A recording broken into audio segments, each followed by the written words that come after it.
Assalamualaikum warahmatullahi wabarakatuh.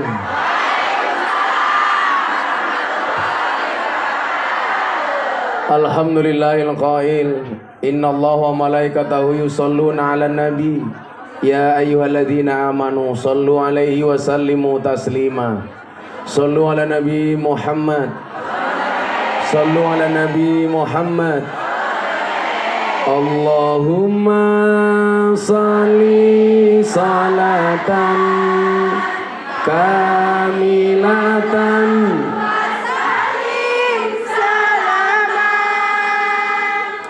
taman ala sayyidina Muhammadin alladhi tanhalu bihil uqadu wa tanfariju bihil karim wa ala alihi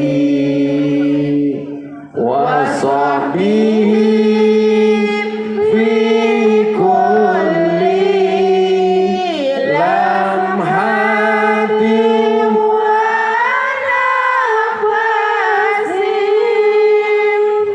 wa nafasin bi'adadi kulli ma'lumila.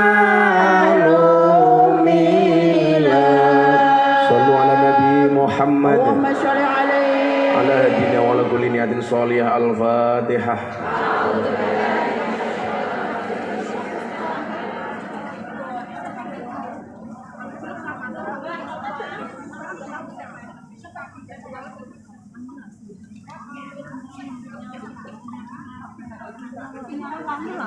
Tuku bawan bakule perawan, perawane ayu bokonge lemu. Hei para kungyan yang cantik dan menawan, izinkan Gus Miftah mengucapkan I love you.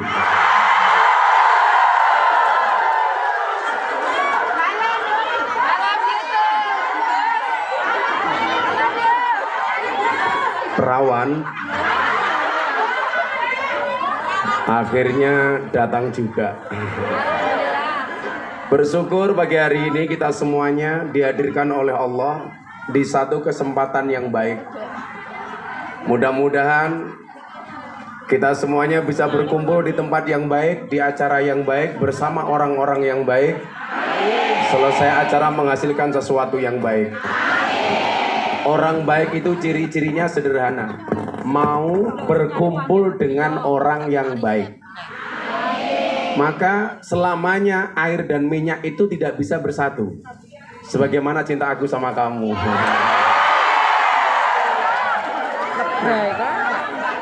Wa qul ja'al haq wa zahaqal batil.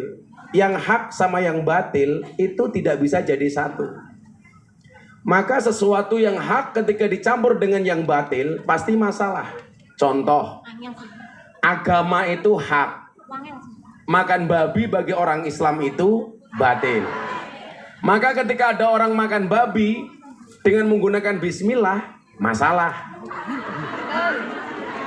Kenapa? Karena agama itu hak, barang haram itu batil. Maka jangan menyampurkan antara yang hak dengan yang batil. Menikah itu hak, selingkuh itu batil.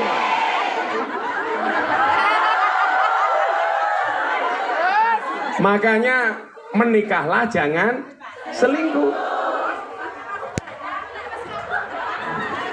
Pertanyaannya yang di depan, lawes kadung pripun Gus?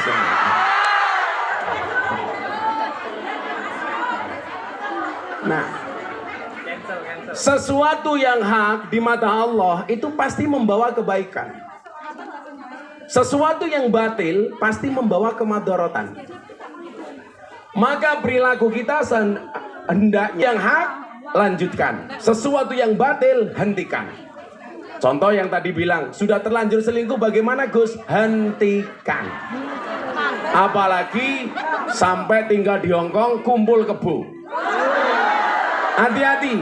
Kalau kamu kumpul kebo sampai punya anak, namanya gudel.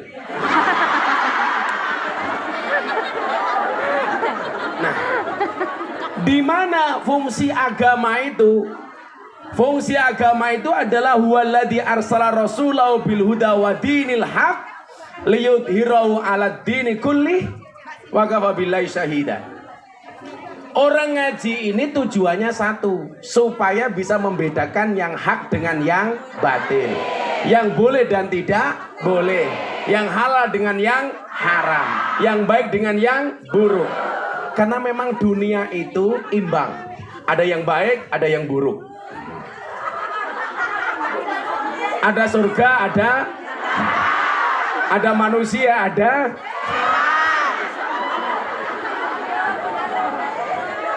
yang lain sibuk ngaji, Bu Nuris sibuk ngitung tiket.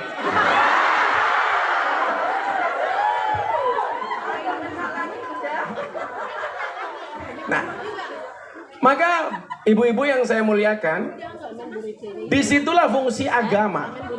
Nah, saya hari ini mau memberikan satu tausiah tentang apa sih sebenarnya yang layak kita minta dari Allah. Karena saya yakin semua orang ini pasti berdoa dan mempunyai cita-cita, betul? Doa apa saja sebenarnya yang kita bisa minta dari Allah? Nggak usah terlalu banyak. Kita akan sampaikan ini. Makanya kenapa saya di Jogja itu sering naik sepeda. Karena orang berdoa itu seperti orang bersepeda. Cepat atau lambat pasti sampai tujuan. Maka teruslah berdoa walaupun doa-doa kamu belum dikabulkan. Tapi ingat, yang suka naik sepeda saya ingatkan, tetap berhati-hati di jalan. Kenapa? Karena jatuh di aspal tidak seindah jatuh di pelukan mantan.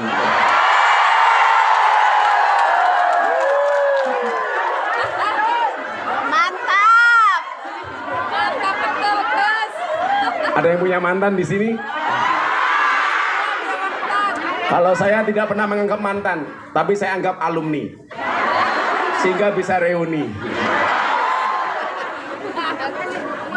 Nah, ibu-ibu sekalian yang saya muliakan, kita sering membaca satu doa yang sering kita sebut sebagai doa selamat. Doa ini sangat komplit, isinya sudah cukup. Maka ketika berdoa, saya lebih cenderung menggunakan doa ini.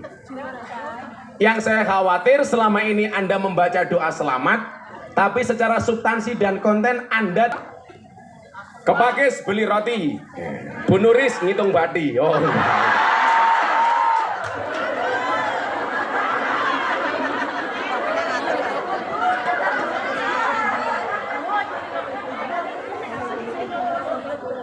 Santai Bu Nuris, kalau sudah jatahnya pasti datang.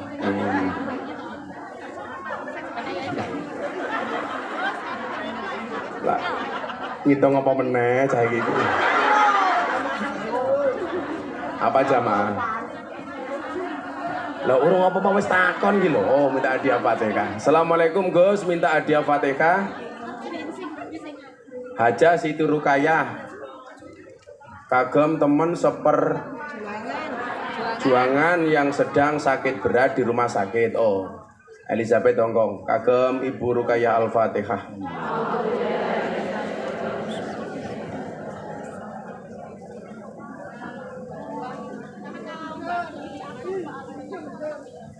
Ya gini aja, nanti yang mau tanya jangan satu-satu kayak kemarin tuh ribet, mendingan ditulis saja di depan. Nah, nanti pertanyaan yang saya baca tak kasih hadiah. Hati.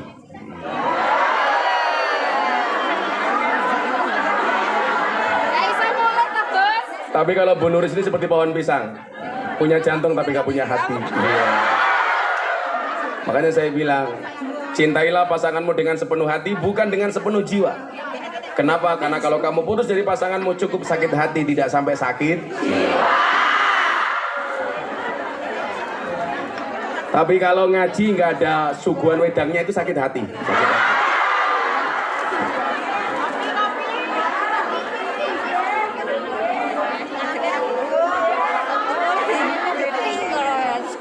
Hongkong panas, Hongkong panas. Tapi lihat ibu-ibu jadi adem. Iya. Tapi bohong. Coba kita baca doa selamat bareng-bareng. Bismillahirrahmanirrahim.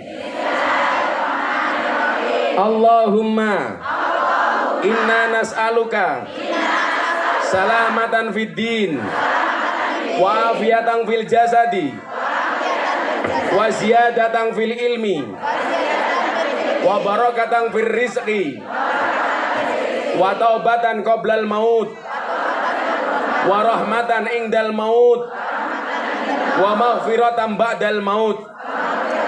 Allahumma hawwin alaina fi sakaratil maut wan najata minan nar wal afwa indal hisab. Ini jangan sampai kalau baca doa ini domirnya double. Contoh kalau ibu-ibu di desa itu ada Mbah Mudin, Mbah Kau mendoakan orang mati biasanya apa? Allahumma inna nas'aluka salamatan fit dinina. Itu salah. Kalau fit nggak usah pakai na. Kalau fi boleh pakai na. Fi dinina. Tapi kalau fit din. Kalau fi dinina. Nah, coba apa isinya ini? Ada 10 yang kita minta dari satu doa yang namanya doa selamat. Substansinya ada 10 hal. Lah 10 hal ini kamu baca di Hongkong selama dunia akhirat.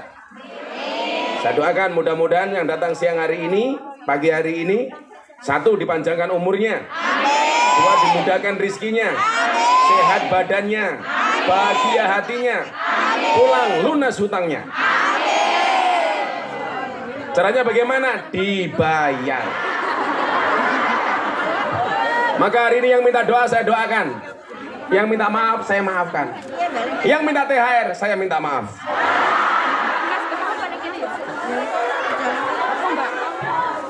Yang jomblo santai, janji Allah Ar-Rum 21. Allah menciptakan manusia berpasang-pasangan.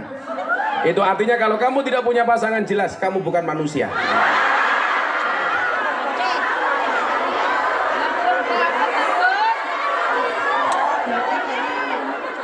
Makanya jangan sampai mati dalam keadaan jomblo. Karena Dajjal itu statusnya jomblo. Jadi kalau kamu mati dalam keadaan jomblo, jangan-jangan cucunya Dajjal. Biasanya jilbabnya pink.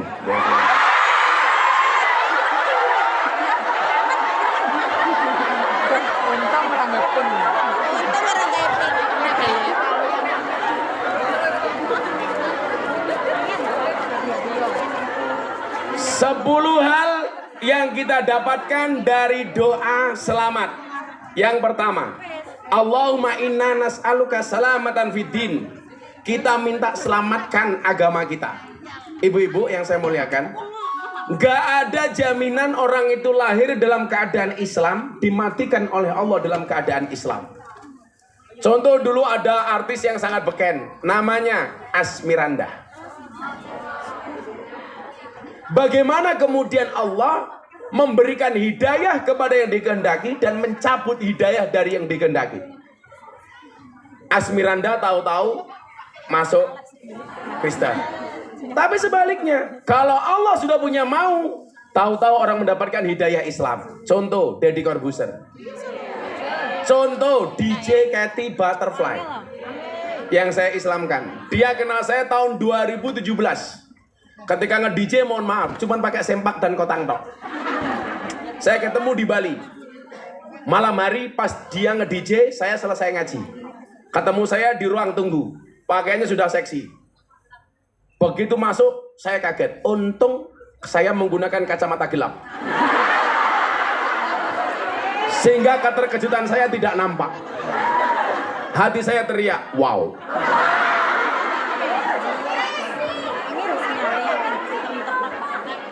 Rezeki matamu, rezeki.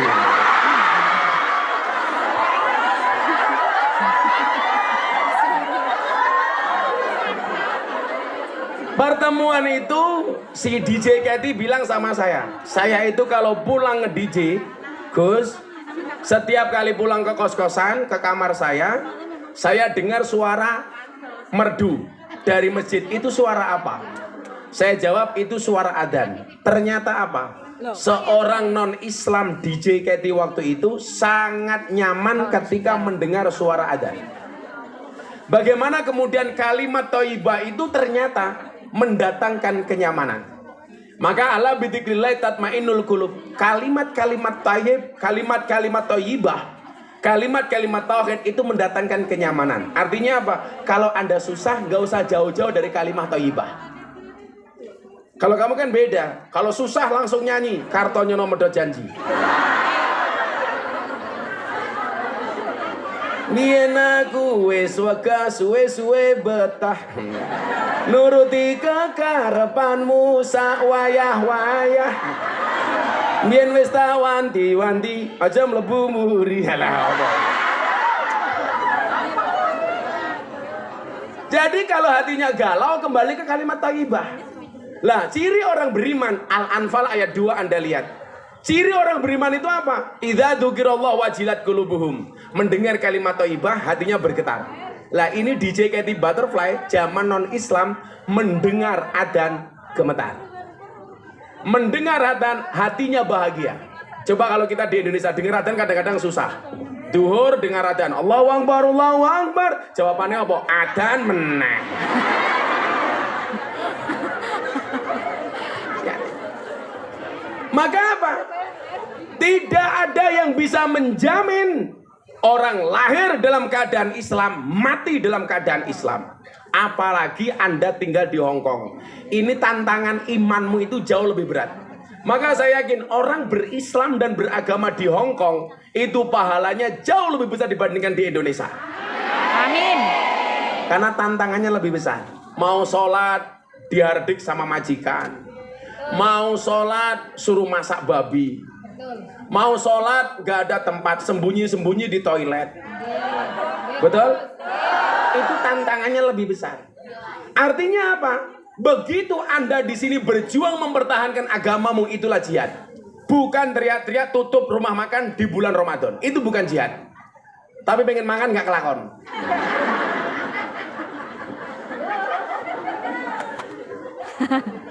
Jadi kita minta sama Allah selamatan fiddin. Ya Allah, selamatkanlah agamaku.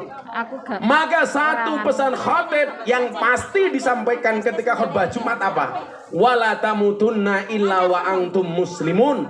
Janganlah kamu mati kecuali dalam keadaan Islam. Kamu boleh kehilangan uang untuk agama, tapi jangan pernah kehilangan agama untuk uang. Hati-hati. Kamu boleh kehilangan pasangan untuk Allah, jangan pernah kehilangan Allah gara-gara pasangan. Mas, aku seneng karo awakmu, Mas. Aku pindah agama ya gelem, Mas, matamu. Biasa-biasa saja itu. Orang baik itu yakin akan diketemukan dengan orang yang baik. Makanya kalau kamu ingin mendapatkan suami yang baik, jadilah calon istri yang baik. Gus, boleh bekerja? Boleh.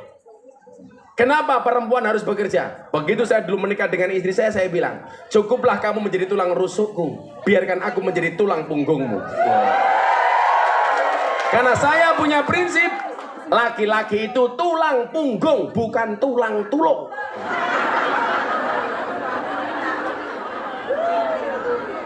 Istri boleh bekerja? Boleh. Kenapa? Istri harus bekerja, karena suami itu hanya titipan. Kalau tidak diambil Allah, minimal diambil mantan. Iya. Makanya kamu di Hong Kong cantik, nanti pulang ketemu suamimu harus jauh lebih cantik. Tetaplah make up dan dandan walaupun kamu sudah punya pasangan. Kenapa? Karena pelakor di luar sana lebih menakutkan daripada hantu kuburan. Lah ketemu Gus Miftah alisnya gede-gede. Ya alis apa galengan.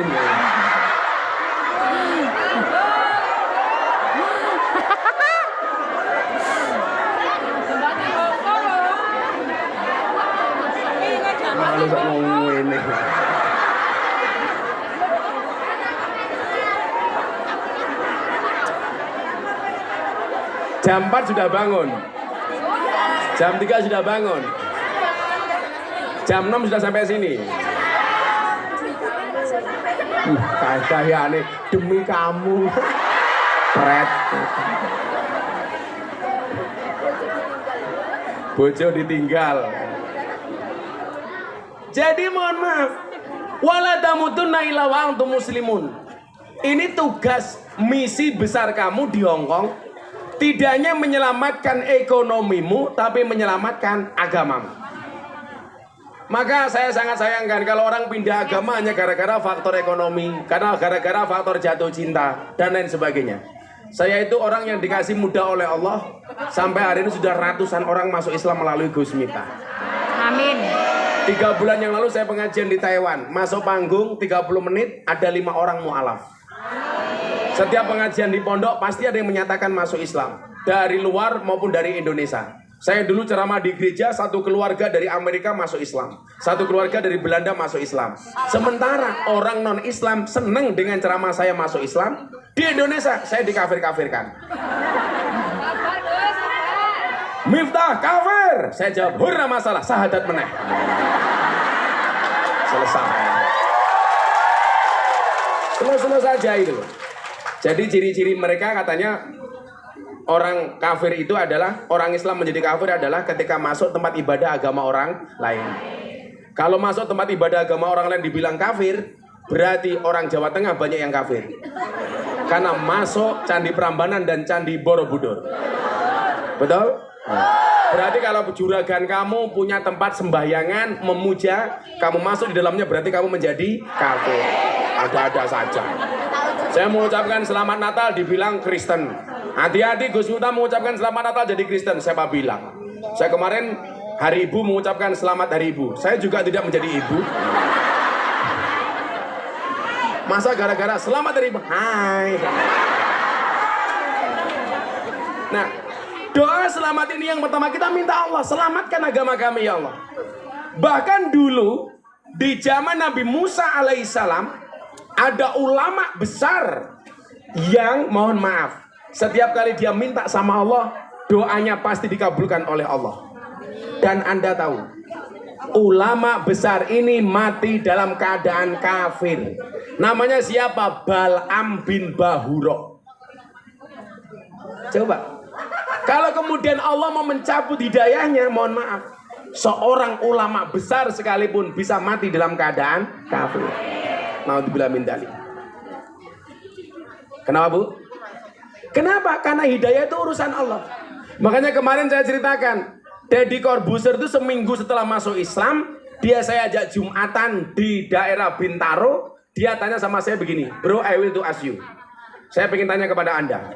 Apa Mas? Saya bilang, ini kan orang kalau jawaban yang saya sampaikan ke Deddy harus masuk akal. Bagaimanapun Deddy itu orang cerdas. Deddy itu apa-apa bisa, yang nggak bisa cuma satu, menumbuhkan rambut.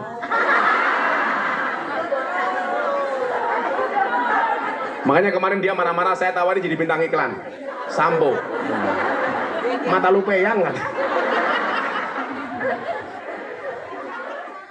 Apa Bu? Enggak diajak, kamu nggak kuat bayar ya. Gue malah gunduli mau dilatih ngomong. Nah pertanyaannya apa? Ini saya sampaikan supaya ibu-ibu di Hong Kong ini benar-benar bisa menjaga agamanya. Saat itu Deddy tanya begini pulang dari Jumatan, bro, bagaimana cara saya menjaga Islam? Bagaimana cara saya menjaga iman? Saya tanya sama Deddy, kenapa kamu tanya seperti itu bro? Tadi kan kita Jumatan tuh, khotibnya bilang, janganlah kamu mati kecuali dalam keadaan Islam, kecuali dalam keadaan iman. Saya bilang waktu itu, bro, benar aku yang membimbingmu masuk Islam. Benar kamu belajar Islam dari aku. Aku menjadi wasilah hidayahmu. Tapi ingat, saya tidak bisa menjaga iman dan Islammu. Jangankan imanmu, saya juga tidak bisa menjamin imanku sendiri. Kenapa? Yang bisa menjamin keimanan kita hanya Allah. Maka itulah kenapa kita masih membaca kalimat seterusnya sampai mati. Ihdinas siratal mustaqim. Tunjukkan kami ke jalan yang lurus. Kenapa? Karena yang bisa menjamin keberlangsungan hidayah itu hanya Allah. Apalagi kamu tinggal di komunitas non-muslim mayoritas. Tantangannya besar. Akhlaknya harus dijaga, rahmatnya harus dijaga. Maka apa? Minta sama Allah. Kenapa? Karena selain memberikan hidayah iman, Allah juga memberikan musuh yang nyata bagi kita. Namanya siapa? Setan. Innahu lakum aduwwum mubin. Setan itu musuh kamu yang paling nyata. Dan yang perlu Anda ingat, setan itu tidak mencuri rumahmu, setan itu tidak mencuri mobilmu, tidak mencuri sertifikatmu, tidak mencuri depositomu, tapi setan itu mengintai imanmu dan berusaha mencurinya darimu. Kenapa? Karena setan tahu harta yang paling berharga bagi seorang muslim adalah iman. Maka saya bilang, sak ndablek-ndablekmu, sak nakal-nakalmu, seberapapun banyak maksiatmu, jangan pernah tinggalkan Tuhanmu. Jangan pernah tinggalkan sholatmu. Aku ra urusan karo maksiatmu. Ku arepe nakal kuwi urusanmu. Urusan saya cuma satu. Jangan pernah hatimu kehilangan Tuhanmu. Pertahankan Tuhanmu dalam hatimu. Kenapa? Karena besok yang kita banggakan di hadapan Tuhan cuma satu. Iman yang ada di dalam hati kita. Makanya nyuwun sewu, go saya nakal, sama, saya juga punya potensi nakal. Saya ahli maksiat, saya presiden para pendosa. Tapi mohon maaf, pada akhirnya yang selamat adalah ilaman atau Allah biqalbin salim, yaitu orang yang datang kepada Allah dengan hati yang selamat. Milo hatimu dijogo do. Betul? Sampun dipageri, untumu.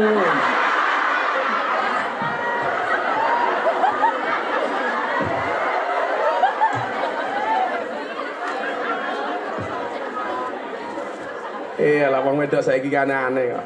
Untuk dawa dipageri. Pantesan kawat jemuran di pondok saya hilang terus. Bunda tanya sama saya, "Bah, boleh nggak saya pasang kawat gigi?" "Nggak boleh." "Kenapa, Bah?" "Bahaya. Kalau sampai kamu pakai kawat gigi tak cipok nyantol cangkemku."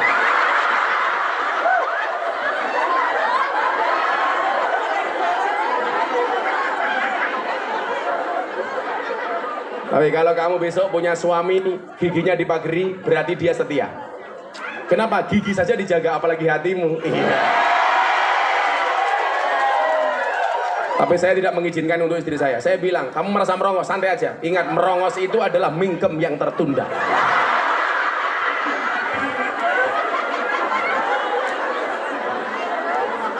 Kan ada peribahasanya. Apa peribahasanya? Merongosong berbunyi nyaring.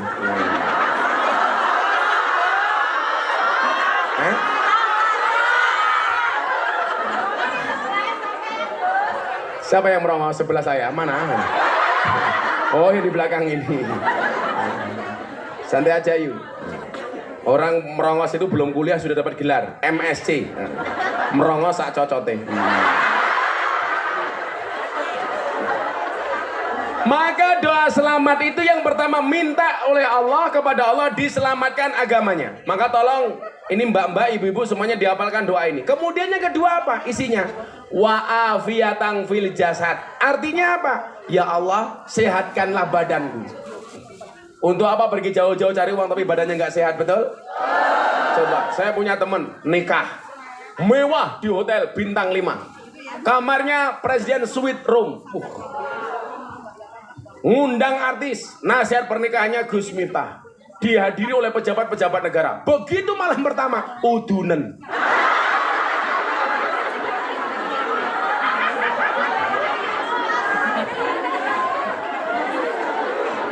Kudune malam pertama melotot yang lain malah mau melotot udun. Rasido ngopo? Rasido kekuk-kekuk.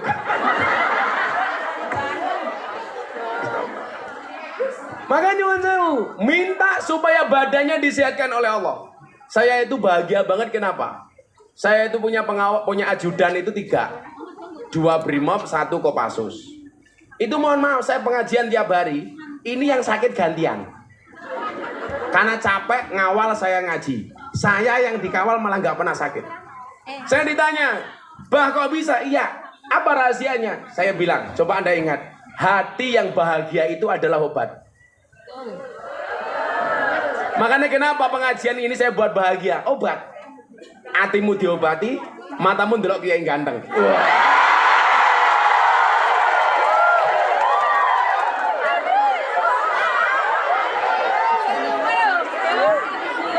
Supaya sehat lahir batinnya gitu loh. Kayak Bunda Nuris juga kan sehat. ndang lunas utange. Mosok tiket tahun 2024 April dipakai sekarang. Itu kan bayar utang.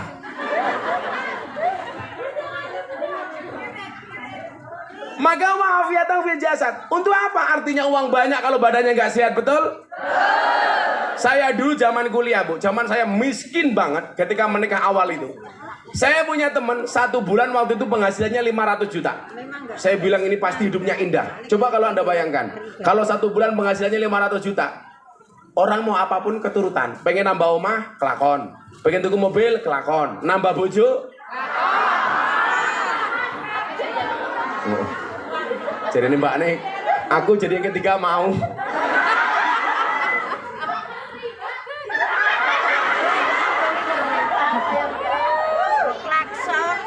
Mbak, semua orang itu punya ujian dan tantangan masing-masing. Mungkin ada di antara kita punya ujian keluarga, berangkat ke Hongkong mergo bojone bosok, betul ada. Wonge ya teko iya. Biasanya jilbabnya coklat biasanya.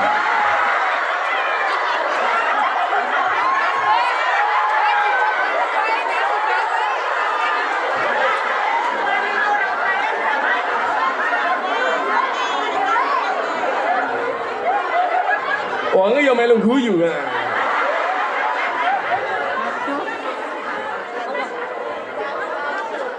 Sing jilbab ijo insyaallah lah. Luweh parah.